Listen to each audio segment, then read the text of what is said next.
Hola amigos, es para mí un placer estar con ustedes en una cápsula más de MR Capacitaciones. En esta ocasión les he traído el tema derechos sexuales y reproductivos de las personas con discapacidad, mito o realidad, para el cual he invitado a mi amiga y colega Melanie García Casillas, ya que ella, aparte de ser colega psicóloga, es hermana de una persona con discapacidad. Hola, mucho gusto, muchas gracias por invitarme, Ruby. Pues el día de hoy pues vamos a tomar este tema. ¿Cómo percibe la sociedad el tema de la sexualidad en respecto a las personas con discapacidad? Tú como hermana de una persona con discapacidad, no sé si te hayas ya percatado que muchas veces la sociedad nos ve como niños eternos, como personas que pensamos en incluirnos educativamente, laboralmente, pero de la sexualidad pues no se le da importancia en el plano sexual porque la gente piensa que somos los eternos angelitos, personas tienden a idealizarlos con un tono angelical y no es así. Yo pienso que la sociedad debe abrirse a darnos información para poder tener una vida plena y sana y sobre todo no estar expuestos a algunos abusos que pueden ocurrir, porque sí es cierto, somos un poco más vulnerables que el resto de la sociedad, pero no quiere decir que no podamos ejercer una vida sana y plena sexualmente. De hecho, se empezó a tomar en cuenta este aspecto desde que algunas leyes apoyadas por la ONU, como lo fue la Convención Internacional de los Derechos de las Personas con Discapacidad, promovieron esto así como un derecho humano, porque en realidad lo único que limita nuestra interacción en el plano sexual es cómo percibe, esa barrera de cómo nos percibe la sociedad a nosotros y que por ende eso hace que se nos excluya. Por ejemplo, que en los centros de salud no haya médicos que puedan interpretar un ultrasonido en lengua de señas mexicana, un ginecólogo que pueda explicar a una persona con discapacidad intelectual qué es lo que se le puede presentar a lo largo de su vida. Estamos en pañales en cuanto a esa cultura, en los que a los médicos, a los maestros, a los padres de familia se les eduque y se les haga entender que es un aspecto más que debemos vivir y decidir nosotros. Es cierto que nos va a costar más trabajo crear un hijo quizás, o ejercer nuestro derecho plenamente, debido a que cuando se construye un lugar físicamente no está pensado para que vaya una persona con discapacidad y disponga de él. Pero eso no quiere decir que no se pueda generar una cultura en todos los sentidos en que nosotros podemos ser incluidos en el plano sexual, en el plano laboral, en el plano educativo. Y con respecto a México, ¿hay leyes que respeten, que apoyen la sexualidad de las personas con discapacidad? Sí, está la convención que mencioné anteriormente, que es la Convención Internacional de los Derechos de las Personas con Discapacidad, y está la ley para prevenir y eliminar cualquier tipo de discriminación. ¿Existe una ley aquí en México que defienda la sexualidad de las personas con discapacidad? Mira, si nos vamos a términos jurídicos, yo me apoyaría fundamentalmente en la Convención de los Derechos de las Personas con Discapacidad, porque es una ley internacional, entonces no se limita solo a México y está respaldada por la ONU y ya engloba todo lo que se enfoca a los derechos de las personas con discapacidad. Pero por ejemplo, yo vivo en Hermosillo, Sonora, está la ley de integración para las personas con discapacidad y la ley para prevenir y erradicar cualquier tipo de discriminación. Dependiendo de cada estado son las leyes, pero yo me respaldo en la Convención de los Derechos de las Personas con Discapacidad. A mí me ha tocado como conferencista ir a impartir pláticas y cursos sobre el tema, y me toca que los papás con solo escuchar, los padres de personas con discapacidad, con solo escuchar el término sexualidad, no, vas a pervertir a mi niño o a mi niña. Y pues no es así, simplemente es enseñarles, informarles, generar una cultura.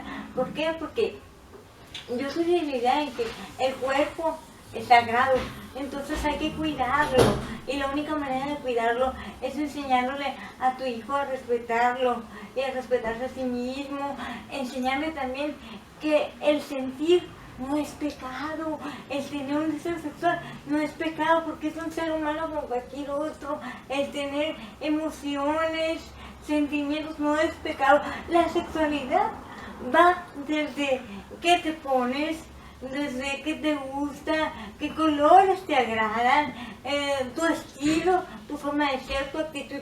Por ejemplo, a lo mejor, vamos a poner este ejemplo, tú traes pantalón, ese es tu estilo, y yo traigo falda, y eso no quiere decir que una sea más sexual o menos sexual que la otra. Somos simplemente seres humanos independientes con gustos distintos. He escuchado también papás que me dicen, es que yo pensaba que yo tengo un angelito y que es asexuado. Perdóneme, pero no, eso es un mito, grave error.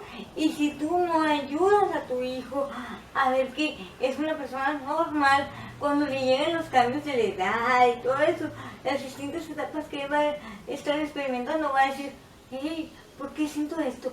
Vaya, hasta cierta culpa. A la sociedad todavía le falta. No explica lo mismo un papá. Me tocó estar con papás que viven la experiencia de que tienen un hijo adolescente que no le lleva mucho a la persona con discapacidad entre la edad, y dicen, no, es que yo le expliqué a mi hijo que no tiene discapacidad de esta manera, pero con el que tiene discapacidad, no, ese tema ni se toca. ¿Por qué no? Son iguales. Por ejemplo, tú y tu hermano. Tú tienes un hermano con discapacidad y uno sin discapacidad. Los dos son hombres. Con los dos hay que hablar de este tema. Claro. ¿O qué opinas tú? Es un tema que se tiene que tomar para los dos, de la misma manera. ¿Por qué? Porque son igual, son seres humanos, con las mismas necesidades, pero con diferentes situaciones. Ajá. Me entenderás que, por ejemplo, tu hermano que no tiene discapacidad no requiere, quizá como el que tiene discapacidad intelectual, que le expliquen de una manera tan sencilla, pero hay estrategias en las que pueden entender igual o el uno que el otro. Por ejemplo, yo sugiero mucho con las personas con discapacidad intelectual los materiales didácticos. Entonces, porque les queda clara y de una forma sana, inteligente, y sin que tú invadas y les des más información de las que ellos pudieran necesitar para la etapa en la que están.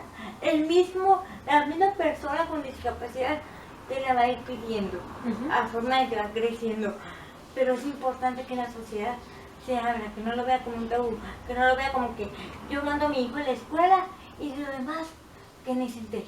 A la larga todos experimentamos eso, el querer andar de novios, por ejemplo. Yo les digo a las mamás cuando me toca dar talleres de sexualidad y discapacidad, lo que tú sentiste a los 15, lo está sintiendo tu hijo a los 15, es una persona tan igual como tú. No lo reprimas.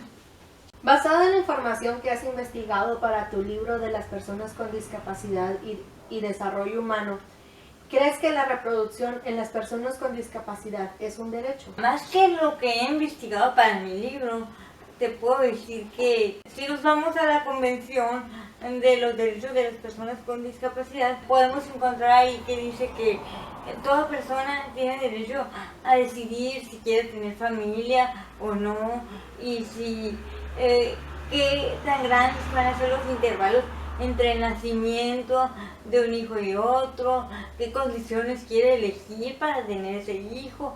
O sea, es como cualquier ser humano.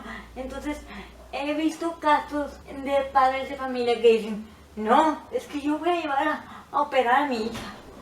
Ay, perdóname señora, ¿ya le preguntó? Porque muchas veces ni siquiera a pleno siglo XXI le preguntan al hijo, bueno, a las niñas más en particular, te voy a operar para que no tengas hijos, ¿quieres? ¿O sabes qué es lo que voy a hacer? ¿no? Pues simplemente yo decidí operar. ¿Y qué sabes tú, mamá, de los anhelos de tu hijo? Me pueden decir, y porque me lo han dicho, en un momento, ay, es que tú no entiendes, porque aún no tienes hijos. Pues sí, pero soy persona con discapacidad, entiendo su preocupación porque soy hija, pero también entiendo los anhelos de su hija. Entonces, usted ya vivió, y yo siempre les digo, hubo una frase que alguien me dijo una vez, muy cerca, quien no va a morir tu muerte, no puede vivir tu vida. Entonces ya viviste, ya creciste, ya tuviste tu hijo y alguno salió con discapacidad. Bueno, eso no quiere decir que no puedan ser seres humanos plenos.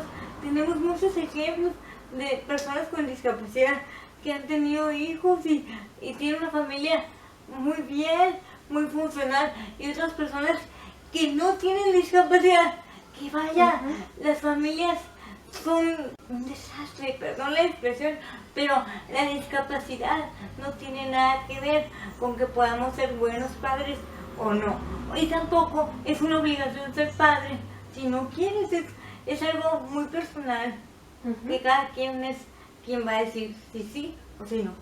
Si tú tratas al hijo, a tu hijo con discapacidad tan igual como el otro en todos los aspectos, que tú puedes ser novio, que tú te puedes casar, y que tu sexualidad empieza desde que tú eres hombre, eres mujer, y todo así como al otro o a la otra que no tiene discapacidad, pues ya estás generando una cultura de inclusión, y eso se proyecta con los maestros, porque se disminuye más la cuestión de que tu hijo llega a la adolescencia y que no sepa cómo hacer frente a lo que siente, a los cambios de su edad. Por ejemplo, si tenemos un chico con discapacidad intelectual, me ha tocado, hay casos en los que ellos sí saben cómo controlar los impulsos de la sexualidad, como puede ser la masturbación o ese tipo de prácticas. Y lo saben porque se les ha enseñado desde pequeños, desde su casa, de una manera acorde a su edad. Pero me ha tocado algunos casos que de plano no controlan lo que es público y lo que es privado. ¿Por qué? Porque los papás no tocan ese tema con ellos desde pequeños, porque los consideran diferentes.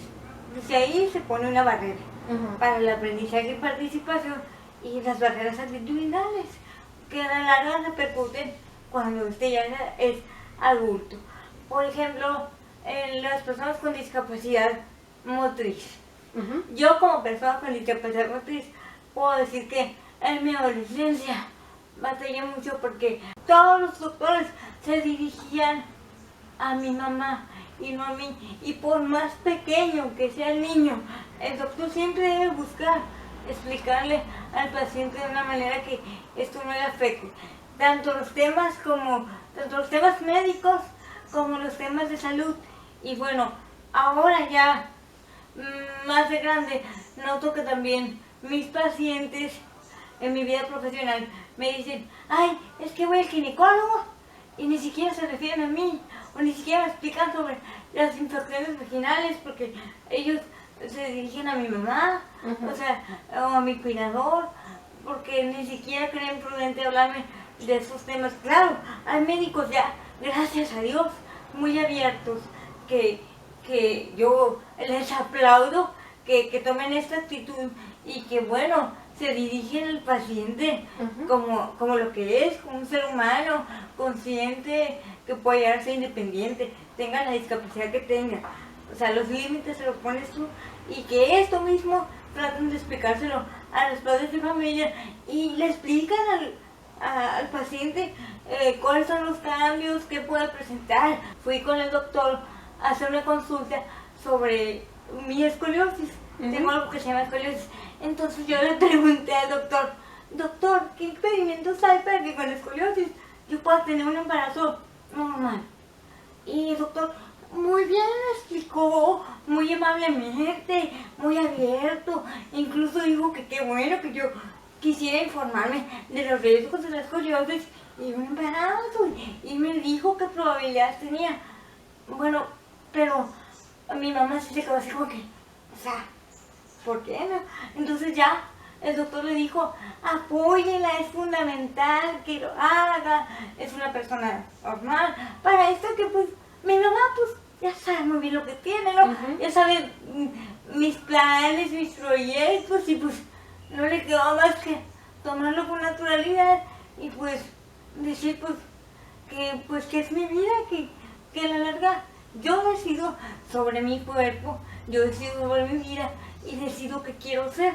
Pero sí, fue un trabajo muy arduo de maestros hacia atrás, o sea, maestros cuando yo era estudiante, que le hicieron ver esta realidad, y doctores como este doctor que me atendió la semana pasada, de que, bueno, soy una mujer independiente, ahorita pues trabajo por mi cuenta, y pues voy a poder tener una vida lo más normal que la sociedad me permita vivir. Yo pienso que es un trabajo colaborativo de todos, hacer que esa ley tan bonita, y bonita porque se escucha muy romántico, decir, no, todos tenemos derecho a ser plenos, felices, reproductivos y decidir si queremos hijos o no, pero en realidad, ¿a cuántos no los tienen en sus casas todavía encerrados?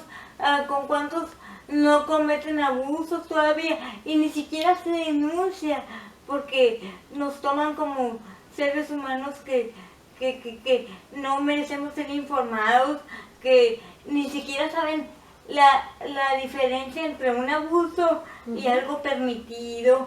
Entonces por eso yo pienso que es importante que la sociedad se abra y que no sea algo bonito nomás, algo poético como te digo, sino que sea algo que se lleve a la práctica, que se informen y que a los que trabajan en los hospitales, en los centros de salud, se les den cursos de cómo atender pacientes con discapacidad y cómo hacerlo según sea la discapacidad, para eliminar las barreras que puedan existir en el contexto, porque otro modelo que cita la Convención de los Derechos de las Personas con Discapacidad es que la discapacidad en sí no existe, sino que lo que hace la discapacidad son las barreras en la interacción de la persona con el contexto que no le permiten estar en igualdad de condiciones con las demás personas.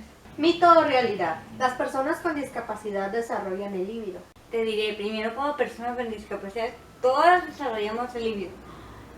Ya, si me voy a mis investigaciones como terapeuta de necesidades educativas especiales, vuelvo a reafirmar que sí, todas desarrollamos el líbido. He escuchado gente que me dice, pero es que dependiendo de la discapacidad, hay unos que es más, hay otros que es menos. Yo puedo decir que no, es igual, pero como tienden a minorizar, las conductas sociales, por ejemplo, lo que tú puedes saber que es público y privado, lo que tú puedes saber que es público y lo que es privado, a lo mejor otras discapacidades como la discapacidad intelectual no es tan fácil de entender. O sea, si no se lo explicas en un nivel acorde a su edad cronológica, ¿no? Entonces, tiende a creer la gente que ciertas discapacidades desarrollan más el líbido. No, desarrollan menos el pudor. Que es por eso que es importante que sepamos diferenciar entre una cosa y otra. ¿Qué es el líbido y qué es el pudor? El líbido es todo lo que nosotros manifestamos o que nos hace que manifestemos por medio del comportamiento sexual. ¿Qué me gusta? La forma de vestir, ¿qué te define como un ser sexual? El estilo, o a veces una caricia con tu pareja, qué cosas te gustan y qué cosas no, qué cosas te excitan, qué cosas no. Y bueno, el pudor es qué hago enfrente de la gente y qué no hago, o qué me gusta practicar y qué no, a qué le tengo vergüenza. No hay personas que desarrollen el líbido más que otras, sino es cómo comprenden el pudor. Mito o realidad. ¿Las personas con discapacidad pueden sentir placer? Sí, sí podemos. Tú sabes, es una pregunta muy frecuente. Todas personas con discapacidad, como te digo, es un ser humano normal. O sea, no hay diferencias. eh, o bueno, ni siquiera voy a usar la palabra normal porque tú puedes decir normal como quién, o sea, quién es normal contra quién, comparándola con qué. Bueno, lo que yo puedo decir es que el placer no evoca a la zona erógena, no se enfoca a eso, sino que a todo lo que una persona le pueda provocar placer. Y así como a ti la comida, los olores, los sabores, las texturas, el contacto te puede provocar placer. A nosotros también, es independiente de la discapacidad. Siempre que les hablo de estos jóvenes, les digo, el cuerpo es sagrado. Y no me estoy refiriendo a divinidad ni religión, sino que es tuyo, es tu cuerpo. Tú decides qué haces con él. Y si algo no te hace sentir bien, pues eres libre de no hacerlo. O bien de tú decidir dónde, cuándo, por qué, con quién no. Bueno, con el placer es la misma cosa. Cada quien va a decidir qué sí y qué no. Porque puede ser que lo que para mí resulta placentero, para otra persona con discapacidad no. O independientemente de la discapacidad, puede ser que lo que para mí es placentero, para ti no. Es porque cada quien pues es individual. Y así como las prácticas que nos pueden provocar placer son independientes de cada persona, también te puedo decir que otra pregunta que me han hecho muy frecuentemente es si podemos sentir orgasmos y ese tipo de cosas. Claro que sí, o sea, y también es muy importante que los papás de las personas con discapacidad se informen sobre esto, porque hay discapacidades que pues por su complejidad hacen que la persona no se pueda ni mover, no tenga la facilidad para moverse, pues. Entonces, hace poco estuve en un congreso de derechos humanos y dice que es una obligación de los cuidadores y padres de familia que si la persona con discapacidad expresa su anhelo a querer experimentar la sexualidad. Eso es una obligación de los que estamos alrededor, informarlo, ayudarlo, apoyarlo y ¿por qué no? Ayudarlo a que experimente esas cuestiones. Claro, bajo ciertas condiciones que protejan su integridad como persona, como ser humano, que no lo vayan a poner en riesgo. ¿Cómo recomendarías que se tome el tema de la sexualidad hacia las personas con discapacidad? Si nos vamos desde el punto de vista escolar, académico, y si estamos hablando de una escuela regular, bueno, digamos que tenemos al alumno con discapacidad y tenemos a los alumnos regulares, por así decirlo. Bueno, yo lo haría así. La clase que le estoy dando a los alumnos regulares, igualito, lo haría con la persona con discapacidad. ¿Por qué? Porque eso evita muchos tabús, bueno, muchos dimes y diretes. El tabú es algo que se tiene, que se sabe pero no se dice. Es algo que está, como dice luego, escondido en el rostro. Entonces, haz de cuenta que, bueno, yo lo tomaría así, con naturalidad y tan sexual es su compañero, su compañera, como ustedes. Es más, y bien, no necesariamente tenemos que hablar de un acto sexual en sí, sino que esa persona nos explique cómo concibe la sexualidad y eso ayuda a que la persona con discapacidad se sienta más segura de sí, se sienta incluida, se desinhiba, porque yo voy a platicarles una experiencia de cuando yo era universitaria. Recuerdo que, bueno, se dio ahí una pequeña charlilla sobre el tema de la sexualidad. Y bueno, era clásica, ¿no? Que alguien por ahí en la universidad te cierra el ojo y todo el mundo se da cuenta. Y bueno, ese fue mi caso. Y las personas que estaban ahí en ese momento dijeron, bueno, cuchichearon entre ellos, pero ¿y ella cómo? Y así transcurrió una semana y se hacían chistes sobre eso, se hacían comentarios. Nadie me preguntaba directamente, pero era como que el secreto a voces, o lo que nadie dice, pero todo el mundo comenta. Entonces era muy incómodo. Y un día, en mi época de estudiante, a mí me gustaba mucho usar falda.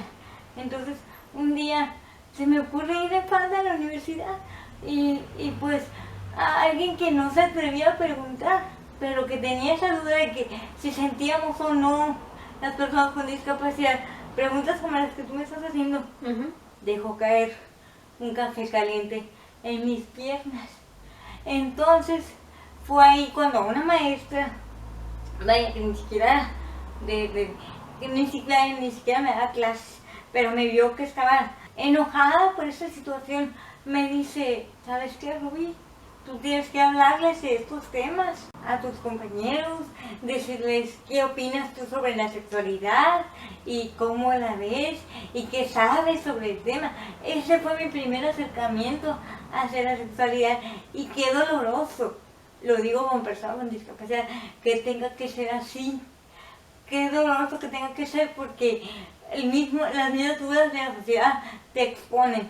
En cambio, si yo hubiera venido desde más joven, ya mis maestros de secundaria, fíjate, Rubí, que esto te puede servir a ti porque tú vas a también experimentar esto y eres una persona normal, y se hubiera ido difundiendo en todos los niveles, vaya, educativos. Yo te aseguro que eso no hubiera pasado.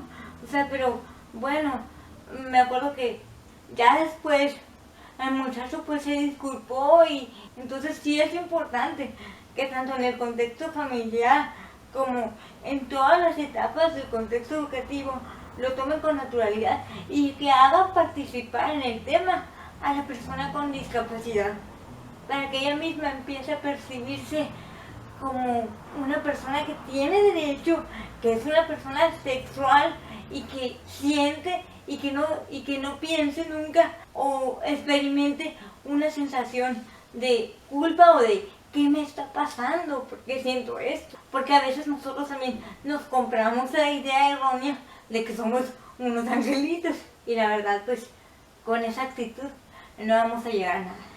En las personas sin discapacidad existen libros, bibliografías que ayudan a las personas a tener una sexualidad plena. En las personas con discapacidad, ¿existe algo así? Decir que existe algo así como un manual, como un Kama Sutra o algo que sea específicamente para eso, no. Lo que yo he visto en mis investigaciones es que España, Argentina, Estados Unidos tienen mucha bibliografía en cuanto a información. Y bien, también refieren que en cuanto a posturas, pues cada quien según su discapacidad, según el rango de discapacidad y según, por ejemplo, si es motriz, si es visual, si es intelectual, va a buscar sus propias estrategias. O sea, no hay como que un manual que te diga así, así, así. Hay técnicas, sí, técnicas que utilizan los terapeutas, pero puede que la técnica que a ti te funciona a mí me sea dolorosa o no me sea funcional. Eso depende mucho de cada persona, ya es individual, ¿no? Y es dependiendo de las necesidades de cada quien. Lo que yo sí podría recomendar, Melanie, es que pues que busquen esta bibliografía, autores argentinos, España, porque en realidad tienen muy buena bibliografía, han avanzado mucho en estos temas, son más abiertos, pero también que se acerquen a personas con discapacidad que ya son adultos, que ya tienen sus familias, que ya tienen sus parejas. Así resuelven las dudas con mayor confianza, más empatía, porque cuando uno va a terapia, o no a terapia específicamente, pero busca de alguna manera escuchar un consejo de alguien que tenga o haya pasado por una situación similar a la tuya. Entonces yo les haría esa recomendación, que se acercaran a una persona que ya hubiese vivido todo este proceso de la sexualidad y claro, o sea, pregunten también a los médicos. Es muy importante no descartar su opinión, porque médicamente pues ellos, ¿quién mejor para decir cómo está tu estructura, qué conviene más y qué no? Otro mito o realidad es todas las personas con discapacidad son heterosexuales. Esto es un mito porque así como en las personas que no presentan algún síntoma de discapacidad o algún signo, como ya lo dijimos, la discapacidad no se genera en sí por la persona, sino por el contexto. Así como ustedes no pueden tener la preferencia sexual que quieran, nosotros también, el que tengamos una discapacidad no significa que solo nos van a traer los hombres, solo las mujeres, según sea el caso. No, o sea, las preferencias sexuales son independientes de la discapacidad. Hay personas con atracción hacia su sexo, incluso hay personas bisexuales, pero pues ya es una decisión muy personal de cada quien y pues muy privada. Si la sexualidad no se difunde y no se acepta en las personas con discapacidad, es decir, si tú no le hablas a tu hermano o a tu hijo de la sexualidad porque tiene discapacidad, no le hablas de que es normal que sientas deseos, atracción, bueno, o sea, tampoco puede presentarse más aguda la confusión de cuál es mi preferencia sexual, porque si ni siquiera sabe que le está permitido, como algo normal, sentir atracción hacia el sexo opuesto, si la sociedad no ve eso normal, es todavía más difícil que puedan expresar que tienen atracción hacia su mismo sexo o que puedan darse cuenta, o bien se dan cuenta, porque en mi libro participan, algunas personas que participan viven esa realidad. Entonces me dicen, somos doblemente discriminados, Ruby. Nos discriminan por la discapacidad y también en los grupos entre nosotros mismos de personas con discapacidad. Nos discriminan por la atracción hacia nuestro mismo sexo. Entonces, fue por esto que también mi libro habla de la importancia de que nos aceptemos como somos, independientemente de si estás de acuerdo o no, independientemente de tu creencia religiosa, que a veces eso es como te dijera, algo que nos impide respetar la decisión de cada persona. No pido compartirla, respetarla. El respeto es muy importante. Esta experiencia con esta persona me llevó a abrir en una parte de mi libro este tema, pues porque mucha gente dice, no, es que ustedes igual se pueden casar, pueden tener hijos, pero a nadie se cruza por la cabeza que podemos presentar atracción hacia nuestro mismo sexo. Y pues yo pienso que también es otro punto en lo que hay que informarnos y aceptarnos. Para despedirnos de nuestro público, me gustaría que les compartieras un mensaje de cómo pueden apoyar ellos para que las personas con discapacidad tengamos una vida sexual plena, en un futuro derecho a la maternidad o a una paternidad responsable.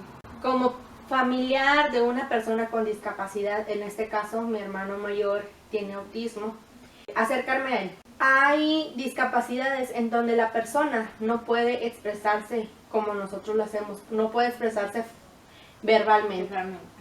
Entonces, como familiares debemos estar atentos a toda señal que pueda presentar esta persona.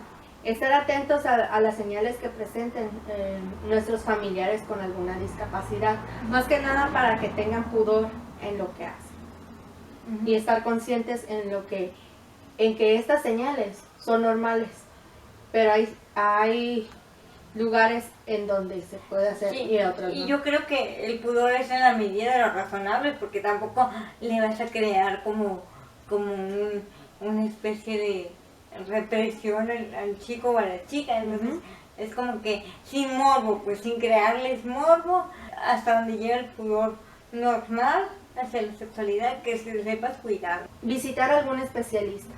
Ujú.